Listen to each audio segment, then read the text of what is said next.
Everyone, welcome to Babi spicy candy. আজ বানিয়েছি মোমো। আমরা এখানে পেঁয়াজ কুচি, রসুন গাছ, এখানে লেবু, কাঁচা লঙ্কা, এখানে আমরা পেঁয়াজ গাছ নিয়েছি, সোয়া সস নিয়েছি, টমেটো, রেড চিলি সস আর এখানে রসুন, আদা রসুন বাটা আর এখানে ধনেপাতা। তার মধ্যে এখানে মাংসটার মধ্যে আমি এখানে সোয়া সস, নুন ভালো করে ম্যারিনেশন করে লেবুর রসটা দিয়ে দিলাম। লেবুর রসটা দিয়ে ভালো করে তারপর এখানে সোয়া সস আর টমেটো সস দিয়ে দিলাম আর এখানে ব্ল্যাক পেপার দিয়ে দিলাম। এবার এখানে আদা রসুন বাটাটা দিয়ে দেবো। তার সাথে সাথে আমরা এখানে ধনেপাতাটাও দিয়ে দেবো। তার সাথে সাথে আমরা এখানে লঙ্কা, যে যেরকম ঝাল খায় সেরকম লঙ্কা দিয়ে দেবে।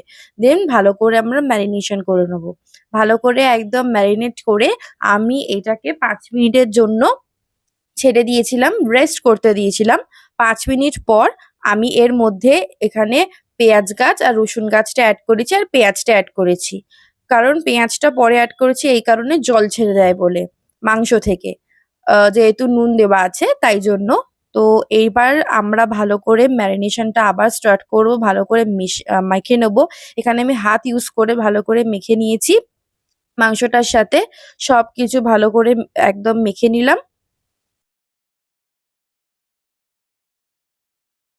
সসের জন্য আমরা এখানে কিছু গরম জল করে নিয়েছি।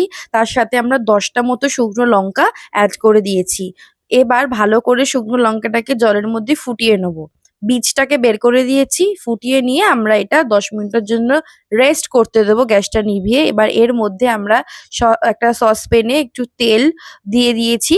তেল দিয়ে দেওয়ার পর আমরা এখানে রসুন কুচি অ্যাড করলাম। রসুন কুচি অ্যাড করার পর এই যে শুকনো লঙ্কাটাকে পেস্ট বানিয়ে রেখেছিলাম, সেই পেস্টটাকে অ্যাড করলাম। বীজটা একদম ফেলে দিলে একটু ঝাল কমে যায়। এবার ভালো করে অ্যাড করে নেবার পর ভালো করে রসুনের সাথে মিশিয়ে নেবো। এটা যখনই করবো হাই ফ্লেমে করবো যেহেতু সসটা বানাচ্ছি। টমেটো সস অ্যাড করবো। টমেটো সস অ্যাড করলাম ১ম এ। বেশ অনেকখানি টমেটো সস অ্যাড করবো। তারপর আমরা এখানে রেড চিলি সস অ্যাড করবো। রেড চিলি সসও আপনাদের টেস্ট ওয়াইজ, ঝাল ওয়াইজ অ্যাড করবেন। দেন একটু সোয়া সস অ্যাড করবো কালারের জন্য। সোয়া সস অ্যাড করে ভালো করে একটু নুন দিয়ে দেবো। নুন দিয়ে ভালো করে নাড়াচাড়া করবো। মাথায় রাখতে হবে সসে কিন্তু নুন থাকে। সেই বুঝে নুন দিতে হবে। তারপর এখানে আমরা মিষ্টির জন্য হানি অ্যাড করেছি। টেস্টটা বেশি সুন্দর আসে। চিনিও অ্যাড করতে পারেন। ভালো করে নাড়াচাড়া করে একদম হাই ফ্লেমে নাড়াচাড়া করতে হবে। নাড়াচাড়া করার পর ভালো করে আমরা এখানে গ্যাসটা নেভানোর আগে আমরা এখানে একটু ভিনিগার অ্যাড করবো। ঠিক আছে? যেহেতু সস বানাচ্ছি ভিনিগার অ্যাড করে ভালো করে নাড়াচাড়া করে নামিয়ে নেবো। আমাদের তাহলে মোমো সস রেডি হয়ে যাবে। আমি ময়দা মেখে রেখেছিলাম, পাতলা চটির মতো ময়দা মেখেছি। এবার এখানে আমরা লুচির মতো শেপ করে নিয়েছি, একদম পাতলা ফিনফিনে। এখানে মাঝখানে পুরটা দিলাম। সবাই যে যার মতো শেপ তোমরা তৈরি করতে পারো। যেরকম পিঠে তৈরি হয় সেরকমই শেপ তৈরি হয়। এই যে একটা নিউ শেপ তৈরি করে দেখিয়েছি। এটা সবাই পারে। পিঠেতেও এরকম শেপ হয়। আরেকটা শেপ আমি দেখিয়েছি সেটা হচ্ছে খুব অ্যাট্রাকশন, সেটা হচ্ছে রোজ মোমো। এখানে ২ টো লেচি নিয়ে নিয়েছি আর লুচির মতো করে মাঝখানে একটু জল লাগিয়ে ভালো করে আটকে নিয়েছি। এবার আমরা রোল যেরকম লম্বা, লম্বা করে রোলে দিতে হয় সেরকম মাংসের পুরটা লম্বা, লম্বা করে দিয়ে ভালো করে ছড়িয়ে নেবো। ভালো করে ছড়িয়ে নেবার পর দুদিকে আমরা জল আমরা আটকে নেবো। জল দিলে কি পুরো সিল হয়ে যায়। পুরো এবার আমরা ১ম এ সিল করে দেবো পুরোটাকে। ভালো করে সিল করে নিয়ে তারপর ওই কোণ থেকে যেকোনো একটা কোণ থেকে আমরা রোলের মতো মুড়তে থাকবো। ভালো করে মুড়তে থাকবো। দেখো একটু ক্লোজ আপ এ দেখে নাও কিভাবে আমি করছি। মুড়তে থাকবো। আর যখন মুড়বো তখন একটু জল লাগিয়ে নেবো। জল লাগালে একটু একদম এঁটে যায়। তো জল লাগিয়ে তৈরি হয়ে যাবে রোজ মোমো। আর প্যাটেল গুলোকে একটু আমরা বের করে দেবো। তাহলেই হয়ে যাবে রোজ মোমো।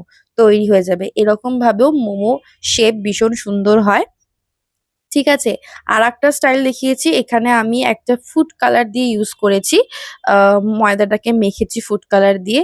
তো এটা আমাদের টু ইন ওয়ান মোমো বলতে পারো। রোজ মোমো টু ইন ওয়ান। তো এখানেও সেম প্রসেস এ আমি ২ বার করে দেখিয়েছি ২ রকম ভাবে। তোমরা ইউজ করতে পারো। সেম ভাবে জল লাগিয়ে একদম সিল করে নেবো। সিল করে একদম সিল করার পর ওই দিক থেকে আমরা রোলের মতো দুধ দিকে একটু আমরা জল বুলিয়ে নিলাম যাতে সিলটা ভালো থাকে। দেন এবার রোলের মতো আমরা রোল করে নেবো। ভালো করে তৈরি হয়ে যাবে রোজ মোমো। দেখো কতটা সুন্দর দেখতে হয়েছে। তৈরি হয়ে গেছে রোজ মোমো।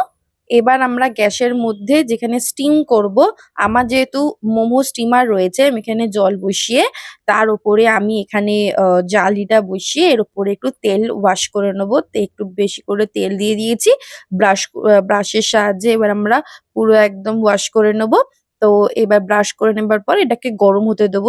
যদি স্টিম হয়ে যায়, এবার মোমোগুলোকে, এই যে মোমো আমি শেপ ওয়াইজ করে রেখেছি, এবার মোমোগুলোকে আমি দিয়ে দেবো। ৪ টের বেশি আমি দিইনি। কারণ মাথায় রাখতে হবে মোমোগুলো একটু ফুলবে, একটু ফুলবে। তাই জন্য আমরা ৪ টের বেশি দিইনি। মোমোগুলো ফুলে যাবে। দেখে নাও মোমোগুলো অনেকটা ফুলে গেছে। এবার নামিয়ে নেবো। দেখো মোমোগুলো অনেকটা ফুলে গেছে আগের থেকে। এবার মোমোগুলোকে যে নামানোর সময় একটা টেকনিক ইউজ করতে হবে। ১ম এ নাড়িয়ে নিতে হবে। তারপর মোমোটাকে একদম স্টিম থেকে ওঠাতে হবে। কারণ নাড়িয়ে নিতে হবে এই কারণে, যেহেতু না হলে নিচে আটকে যেতে পারে। আর তেলটা অবশ্যই দিতে হবে যাতে নিচে না আটকায়। তৈরি হয়ে গেল আমাদের মোমো। আমার এইটা ডেসক্রিপশন বক্সে একটা মোমোর লিঙ্ক দেওয়া থাকবে। আমি আগে তৈরি করে দেখিয়েছিলাম। এটাও একটা মোমোর লিঙ্ক। অবশ্যই জানিও, সাবস্ক্রাইব করো। Thank you for watching.